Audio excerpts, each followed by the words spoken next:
मासूमियत भरे पुराने दौर में अलमारियों में अखबारात भी अंग्रेजी के बिछाए जाते थे कि इनमें मुकद्दस किताबों के हवाले नहीं होते।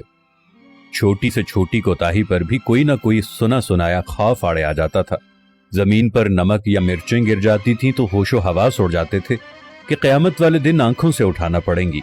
गदागरों को पूरा मोहल्ला जानता था और घरों में उनके लिए खुसूसी तौर पर खुले पैसे रखे जाते थे। मोहल्ले का डॉक्टर एक ही सिरिंज से एक दिन में 50 मरीजों को टीके लगाता था, लेकिन मजाल है किसी को कोई इन्फेक्शन हो जाए। यरकान या शदीद सरदर्द की सूरत में मौलवी साहिब माथे पर हाथ रखकर दम कर दिया करते थे और बंदे भले चंगे हो जाते थे। घरों में खत आते थे और जो लोग पढ़ना नहीं जानते थे वो डाकिये से खत पढ़वाते थे। डाकिया तो गोया घर का एक फर्द शुमार होता था। खत लिख भी देता था, पढ़ भी देता था और खाना पानी पीकर साइकिल पर ये जा और वो जा।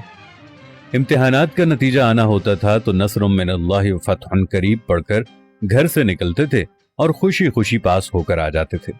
ये वो दौर था जब लोग किसी की बात समझकर ओके नहीं ठीक है कहा करते थे। मौत वाले घर में सब मोहल्लेदार सच्चे दिल से रोते थे और खुशी वाले घर में हकीकी कहकहे लगाते थे।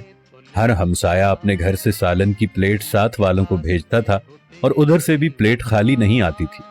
मीठे की 3 ही अक़साम थी, हलवा, जर्दा चावल और खीर। आइसक्रीम दुकानों से नहीं, लकड़ी की बनी रेड़ी से मिलती थी जो म्यूजिक नहीं बजाती थी। गली गली में साइकिल के मैकेनिक मौजूद थे, जहां कोई ना कोई महल्लेदार कमीज का कोना मुंह में दबाए पंप से साइकिल में हवा भरता नजर आता था। न्याज बढ़ती थी तो सबसे पहला हक बच्चों का होता था। दूध के पैकेट और दुकानें तो बहुत बाद में वजूद में आई। पहले तो लोग भैंसों के बाड़े से दूध लेने जाते थे। गुफ्तगू ही गुफ्तगू थी, बातें ही बातें थीं, वक्त ही वक्त था। गलियों में चारपाइयां बिछी होती थीं।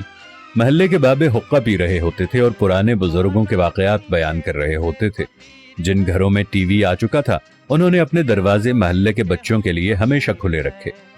मट्टी के लेप की हुई छत के नीचे चलता हुआ पंखा सख्त गर्मी में भी ठंडी हवा दिया करता और फ्रिज के बगैर भी मटके और सुराहियों का पानी ठंडा रहता था। फिर अचानक सब कुछ बदल गया। हम कदीम से जदीद हो गए।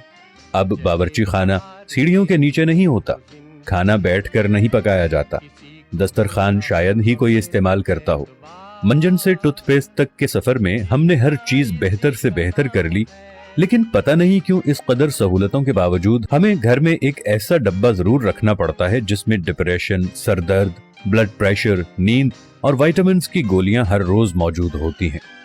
जरा खुद के घर के बारे में ये सारी बातें सोचकर देखें तो आपको सब कुछ यकीनन नजर आएगा जैसा मैंने आपको बताया है।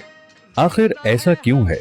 क्यों हम अपने बेसिक किस्म की जिंदगी से हटते चले जा रहे हैं?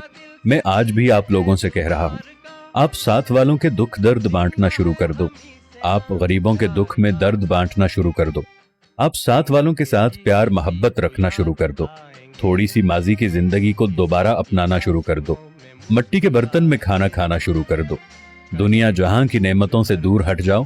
ओवन और फ्रिज को इस्तेमाल करना छोड़ दो। प्रेशर कुकर को इस्तेमाल करना छोड़ दो। अपनी जिंदगी को सादगी की तरफ ले जाओ तो आपके घरों में रखा हुआ ये दवाइयों का डब्बा भी पहले की तरह यहां से गायब हो जाएगा। खुदावंद से दुआ है कि देखने वालों को सेहत कामिला और आजिला अता फरमाए। आमीन सुम्मा आमीन या रब्बल आलमीन।